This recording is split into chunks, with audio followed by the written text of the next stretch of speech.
Bien, acá podemos ver lo que es un modelo de hoja de especificación técnica de un circuito integrado. Fíjense que es importante, por lo que anteriormente habíamos mencionado, por el hecho de que aquí aparecen todos los parámetros de voltaje y de corriente, y por supuesto el voltaje de alimentación y de temperatura. En este caso, el modelo de hoja de especificación aplicado para cualquier tipo de familia, ya sea TTL o CMOS, me aparecen lo que es parámetro, valores mínimos. Aquí no dice de qué, porque aquí no especifica si son de voltaje o de corriente, el valor típico, ya sea de voltaje o de corriente, valor máximo y por supuesto las unidades. En el caso del voltaje de entrada alto, me dice que el mínimo es de 2 voltios, el típico es de 5 voltios y el máximo es de 5.5 voltios. El voltaje de entrada bajo, mínimo no tenemos, típico tampoco, pero sí tenemos el máximo que es 0.8 voltios. El voltaje de salida alto, en ese caso, mínimo 2.4 voltios, el típico 3.4 voltios y máximo no tenemos. VOL, el voltaje de salida bajo, el mínimo no hay, típico 0.2 voltios y el máximo 0.4 voltios. En el siguiente caso, la corriente de entrada alta, no tenemos ningún valor para mínimo ni para típico, pero sí para el máximo que es de 40, en este caso microamperios, la corriente de entrada alta.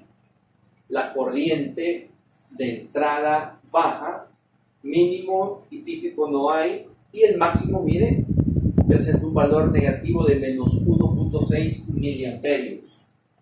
La corriente de salida alta, en este caso el mínimo y el típico no tenemos, pero sí un valor máximo de menos 400 microamperios.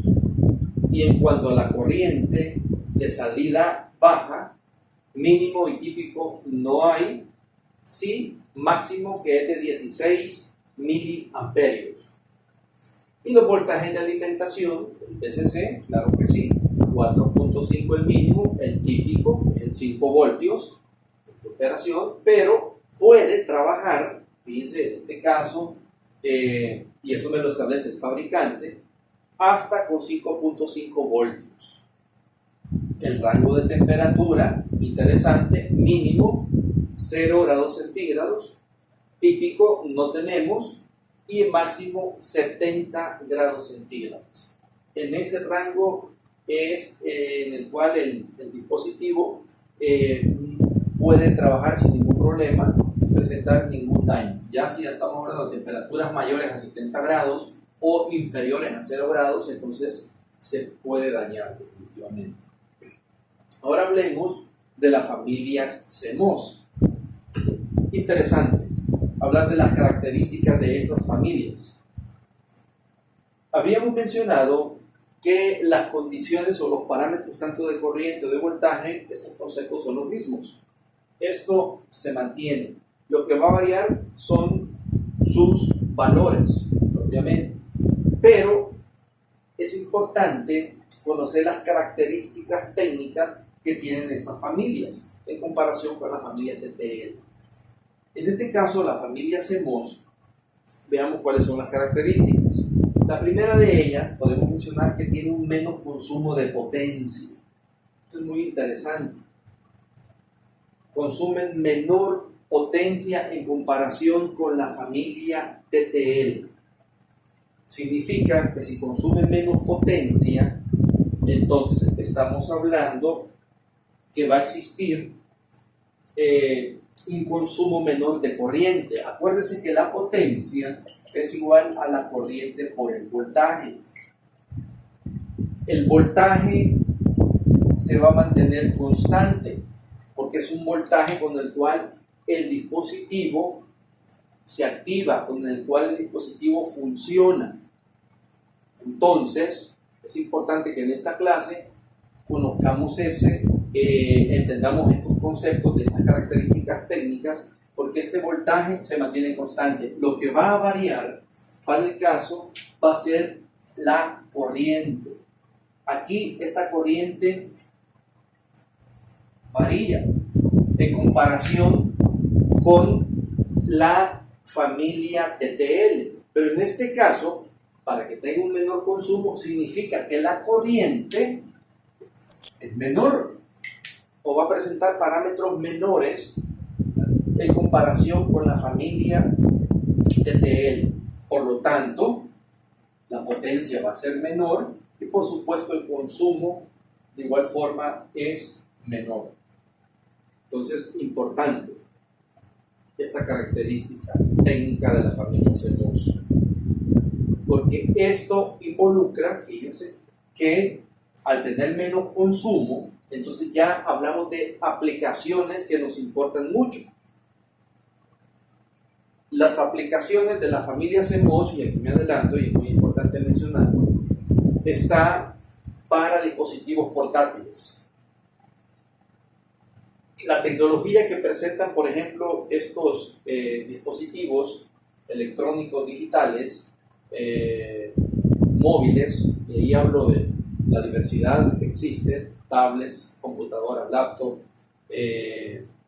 celulares, presentan esta característica. Están diseñados con este tipo de familia CMOS porque tienen menos consumo de potencia. Y podemos hablar de aplicaciones propiamente, que son las que estamos diciendo. Laptop, celulares, computadoras de vehículos, es importante, por el consumo de potencia. La siguiente característica es una baja velocidad de operación. En cuanto a eso, básicamente, si la comparamos con la familia TTL, ahí pues tenemos cierta desventaja, digamos. Es más rápida la familia TTL en comparación con la CMOS. Pero hoy con los avances tecnológicos podemos lograr velocidades muy altas con esta familia, ayudados de otros dispositivos, sobre todo con ampliar capacidad de memoria. Ahí estamos relacionando memorias, por supuesto, con estos tipos de integrados y por supuesto con microprocesadores de avanzada. Entonces, eso es importante.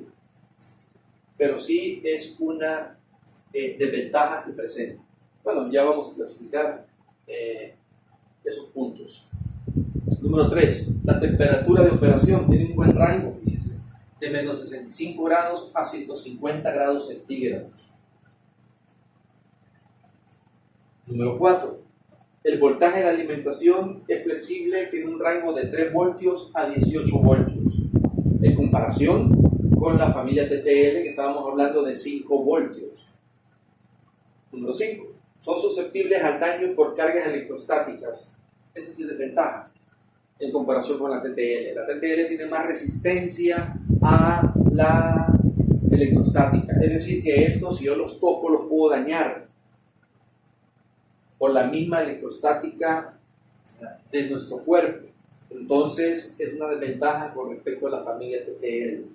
Sin embargo, esta otra característica tiene un alto margen de tolerancia al ruido.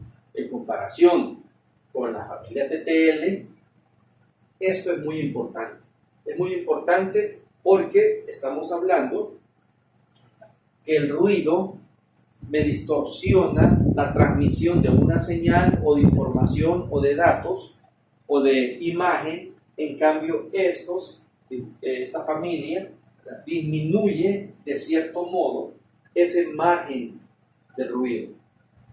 Por eso dice, tiene un alto margen de tolerancia, porque atenúa ese ruido que me puede obstaculizar la transmisión de la señal. Entonces, por eso es muy importante. Bien.